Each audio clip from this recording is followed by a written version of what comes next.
Is it permissible to perform Umrah after arriving in Mecca and staying there for a night or two? I assume you mean wait in Mecca without performing Umrah for a night or two for my family members to arrive and perform the Umrah together.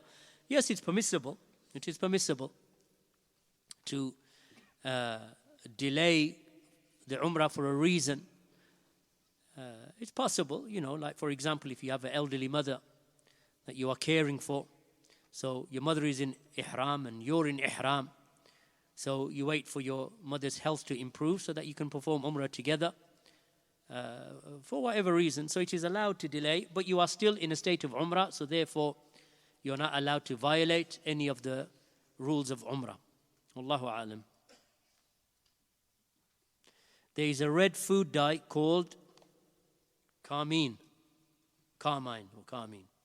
This is derived from insects. It is used in foods such as sweets, cakes, yogurts. Yogurts? Why do you put insects in yogurts for? Is it permissible to eat? No, insects are impermissible. Eating insects is impermissible, regardless of what the climate change fanatics may tell you, that we need to kill off the cows because they're producing too much CO2. So we need to resort to eating insects that are farmed in insect farms in Canada and the US and in Europe now. Insects are haram. It is not permissible to eat insects. The only one, if you want to refer to it as an insect, is the locust. Because the Prophet ﷺ, he forbade the eating of any insect except for the locust. And one of the proofs for that also is the hadith of the fly that drops into the water.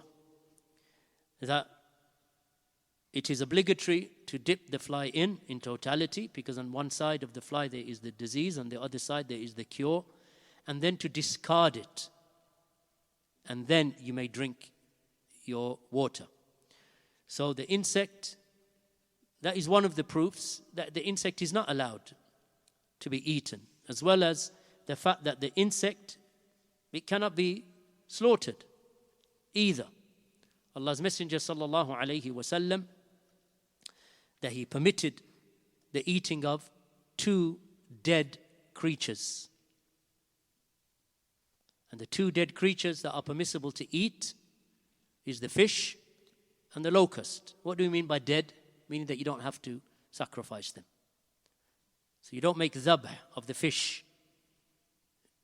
Whatever comes out the water, even if it is a mammal, what they describe in the world as a mammal, like there are some sea creatures that are considered to be mammals, like the whale and so on, that it is permissible to eat them. They are the only 2 dead creatures that are permissible to eat, as occurs in the hadith that is reported in the Sunan, that the Prophet ﷺ permitted for us the eating of 2 dead and 2 types of blood. The 2 dead is the fish and the locust, and the 2 types of blood is the liver and the spleen, because the liver and spleen are blood. Other than that, the blood is not allowed to be consumed. As for foolish Muslims getting roped into all of this rubbish and fanaticism over, stop eating animals and eat insects and insect burgers and all of this garbage, do not be deceived. Barakallahu feekum. Do not be deceived by these people who believe that the earth, that it is in their hands, and what happens to the earth, it is in their hands, and they can change the climate of the earth and what happens to the earth. Why? Because there is no God in their equation. Any Muslim who is deceived by that is a Muslim who has qillatul aql. He has very small amount of intellect. Any Muslim who gets deceived by that, because in all of their discussion about climate change, there is no mention of Allah, because Allah does not exist in their minds when it comes to these types of affairs. Right? So God is just relegated to just rituals. Someone dies, someone gets married, and we enter into a church because this is just, feels nice and is tradition, and you feel happy afterwards before you get drunk. And that's all God is to them, to a lot of these types of people.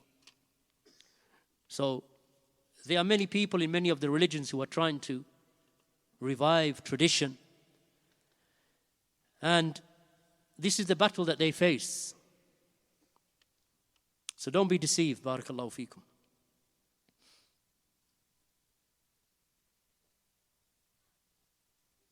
What advice do you give to sisters that have acquired extensive knowledge concerning exercise at the gym and fitness-related issues, yet in comparison have little knowledge and skill in cooking, cleaning, organizing, managing? She can learn, inshallah. I'm sure a lot of men would like to marry a woman like that, inshallah. So sister, if you're one of those sisters, get married. And brother, the one who marries her, teach her how to cook. Inshallah. But in general, we raise our daughters to be skilled in household duties. On a serious note, that we educate and cultivate our daughters to be good and experts in cooking, organizing the home. And likewise, as the end of the question mentions, which is a more serious point, and even matters concerning Tawheed, Iman, Aqeedah, Manhaj and the Jilbab. I don't know, the Jilbab, do you mean that she doesn't wear it? But definitely, though being healthy is important for a woman, because without good health, that she will suffer in her home. And, so being a woman who takes care of her health is something that is good. In general, it is something that is good. But it does not trump, and it does not come before the affairs of the household. So my advice to my sisters and to my brothers, because as your daughters, don't allow your daughters to get married and they can't cook. And they don't know their way around the kitchen. I know, sometimes you get cancelled for saying things that I'm saying right now, but teach your daughters to be good women, to be feminine, that they know how to talk, they know how to behave in a feminine manner.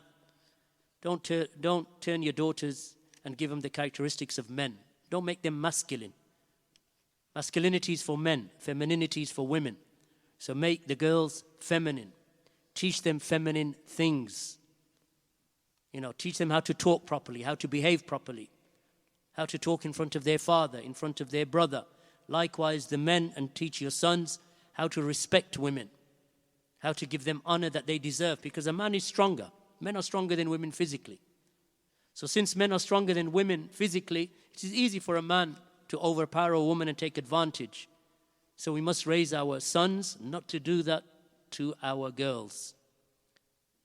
No father would like his daughter to be married in a house where the husband is brutal and he is rude and he doesn't know how to treat a woman. No father wants that for his daughter. Likewise, no man wants to marry a woman. I was going to say no real man. And no real man would really want to marry a woman who doesn't know how to cook, clean, look after her husband, how to talk, how to behave in front of her husband. Because that marriage is a marriage that is on rocky ground. That is not going to be a stable marriage. A woman who thinks that she's equal to her husband in terms of leadership in the home, likewise, that is not going to be a successful home. A successful home has one person in charge, and that is not the woman. A strong household has a strong man in charge who knows how to look after his wife, how to look after his children. He is the one who provides and cares for and protects his family, gives honor to the women, and raises his men, meaning the boys, the sons in the house, to be strong, masculine examples and role models for their children in future. A house needs to have both parents, needs to have a a father and a mother, for that house to be truly successful. And just looking at society around us, and the figures are in. It's not something that you need to now do another 20, 30 years research. They've been following the figures since the 1960s. Why? Because since the sexual revolution of the 1960s and the proliferation of the usage of the pill for women and sex without consequences and abortion legislation, we've seen an exponential rise of single mothers. Children that are raised without a father, with a single parent. And by a single parent, predominantly we're talking about a mother. And a mother then who is forced by society to go out and work, and then she has to put her child into, one of these Sure Start centers or one of these kindergartens or whatever. And then the child is basically raised, and that child is not going to be a child who is balanced. And as I say, the figures are in. It's not something that I'm inventing. That's why there is a collapse in Western society. In Western liberal societies, they are collapsing because of this. Children cannot grow up with just one parent. And that parent is absent a lot of the time because she has to work, because she has to feed the children. So the grandparents, or even, which is much worse than that they leave them in these nurseries all day long. Those children will not grow up to be children who understand and are balanced and understand how to live in this world. The world is a brutal place. If you don't prepare your children for it with a role model in a father is needed. Even for the girls, a father is needed. For the boys, more so. So it is important that you raise your daughters to understand that when they get married, that marriage is for life, inshallah. So therefore you have to put in a lot of effort to find the right man for your daughters. And likewise, that you teach your daughters to stand by the side of their husbands through thick and thin.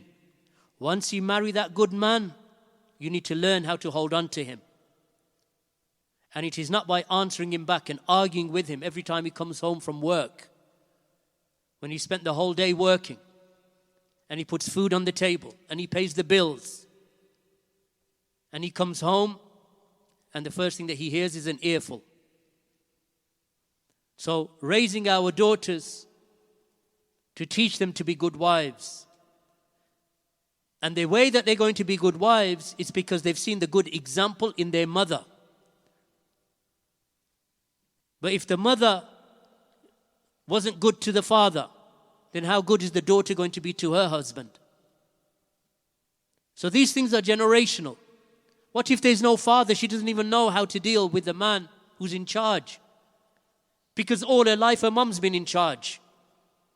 Now all of a sudden she's in a home where she has a man in charge. She doesn't know, because a man, the makeup of the man and the psychology of the man and the way that a man speaks. Men are generally a lot more stoic. They can be firm, they can be strong. So sometimes they speak in ways that women, it doesn't have that emotional edge to it. Because men generally aren't like that, because they're built differently. So she enters a home all of her life up until 20. Mum has been in charge. Now all of a sudden she's in a house, and there's this bloke in charge of everything. How does she deal with that? Because she hasn't had a male role model. She has nothing to compare. Therefore, my sisters, our sisters should be married and try your best, your utmost to stay within the relationship of marriage. And that begins by marrying the right man in the first place. So choosing the right man is the most important step in raising good children. And likewise, men, choosing the right woman is the most important step in raising a good, strong family.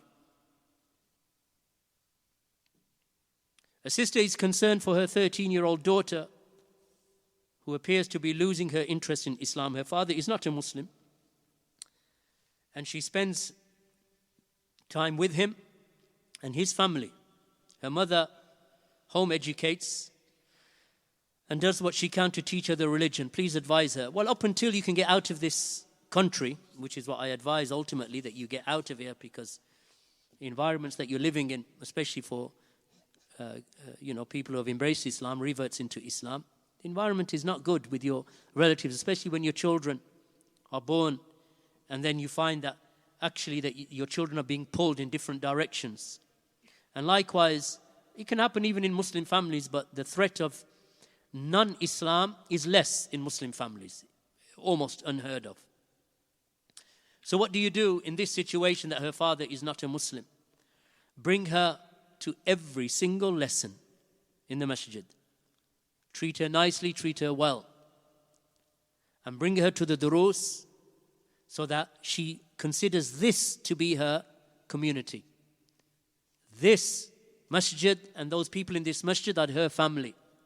So she, develops an affinity towards the people in this masjid, people of her own age, her aunties who are sitting next to her, and her heart, that it becomes soft towards them, and make plenty of dua for her.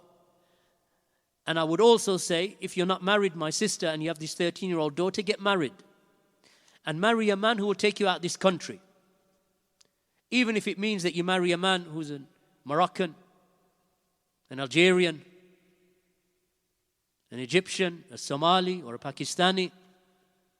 Because that man will get you out of this country.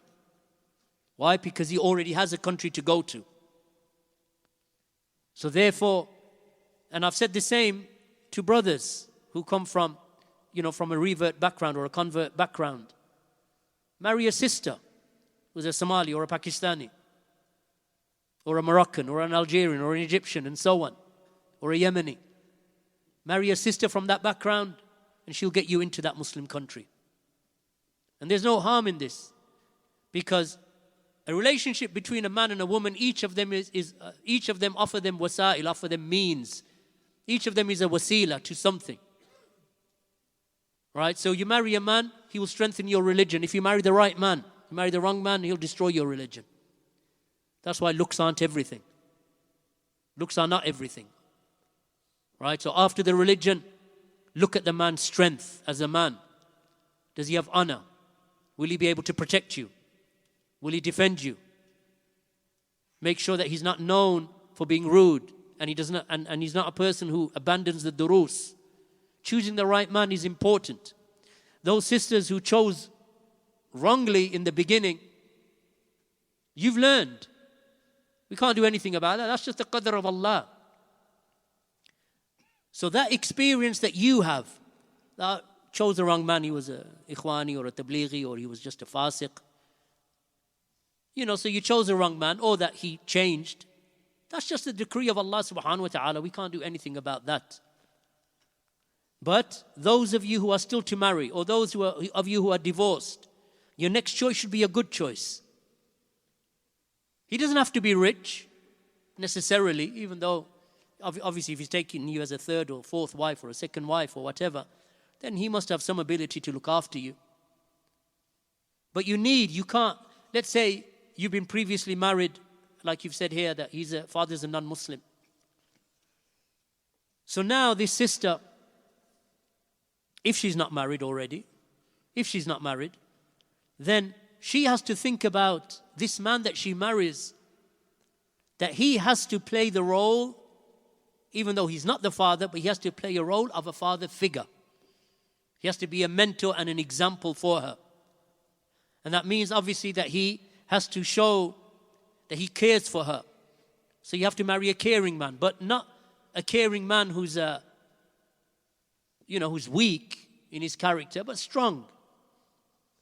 Has this sense of honor and protection, not the youth who doesn't care how his women go out and how they come and when they come and when they go.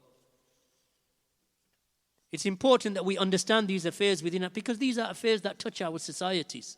They touch our community as the Salafi community. So there's no point in ignoring it, because it's reality. We have daughters, we have sons, we have younger members of the community, we have sisters who are unmarried and they need a husband. Sometimes your fathers make it difficult for you. You have to marry a Bengali, but a Bengali who's from our village and he lives on down our street. How are you going to find a Salafi like that? So they make it hard for their daughters. So what does that daughter do? She said, and I've heard stories like this. I mean, not that exact story, but I've heard stories like this. He has to be from our tribe, in our village, in our country. But I can't find anyone like that, Ustad. What do I do? My suggestion is, my sisters, make dua to Allah subhanahu wa ta'ala, plentifully. Stand up in the last third of the night. Supplicate to Allah subhanahu wa ta'ala. Why? Because your husband is a gateway for your Jannah. As the Prophet ﷺ said to that woman. Make dua to Allah that Allah opens the door of khair for you. There's nothing worse than a horrible husband or a horrible wife. Your life can be miserable with the wrong person who you've ended up marrying because, he turned out not to be what you expected, or she turned out not to be what you expected. So be careful, barakallahu feekum. Is it permissible to take out life insurance if I, the man, are the only breadwinner in the home? No, it is haram, life insurance. This is gambling. You throw in a bit of money and if you die at a certain stage, you get a lot back. You get a lot back, which is more than what you put in. So they're just hoping that, you live for long enough and then you die and maybe your wife will die with you so they don't have to pay out. But no, it is haram. It is haram. Insurance is haram. It comes under the heading of gambling.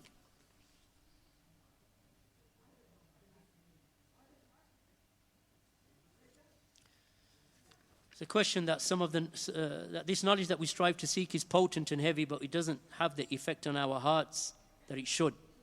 Keep attending, barakallahu feekum. Keep attending the durus. Make dua to Allah subhanahu wa ta'ala. Ask Allah subhanahu wa ta'ala to soften your hearts. Do those actions that bring you closer to Allah, like make a dhikr constantly to Allah, towards Allah subhanahu wa ta'ala. And Allah will soften your hearts. Don't worry. Don't give in. Don't give up. We are one community. We are one family. Barakallahu feekum. That's what we are. Right?